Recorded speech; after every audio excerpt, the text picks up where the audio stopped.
this is wintertime practice in Wisconsin, and so it's a great way of practicing your serve. It's a great way to start practicing your serve and practice pronation. Take a broom, okay, and just hold it halfway and just practice. Make sure you have your ceiling height. You're not breaking any lamps, or you have a certain ceiling height. I have low ceilings, and so I'll choke up. I'm not that tall, so it's it's not going to be a problem. But if you're taller, you hit the ceiling a lot, so you choke up. If you have high ceilings, you have an advantage there. And so it's winter outside. You can see the door. I have my door open just to show you. This is winter practice. What a great way to practice a little bit every day. Find some ways to practice, okay? Practice intense at home. And so here I'm practicing pronation. It's a great way.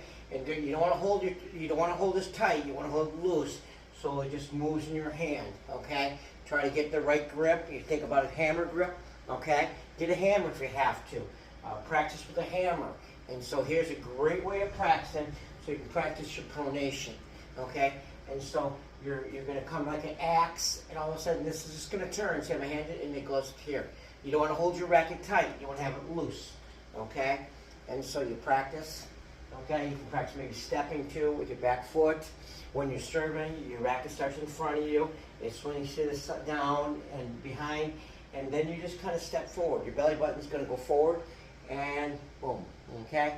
And so a great way to practice. Another way I practice at home is I just take a handle, a stick, a pole, and I'm just going to practice with a stick like this. And so I just practice. And so it's a great way of practicing. This is real light, almost too light, okay? And so I'm practicing on, just someone says figure 8, but just a great way of practicing, okay? And so again, once more time with the broom handle, okay? It helps you pronate, natural pronation of broom handle.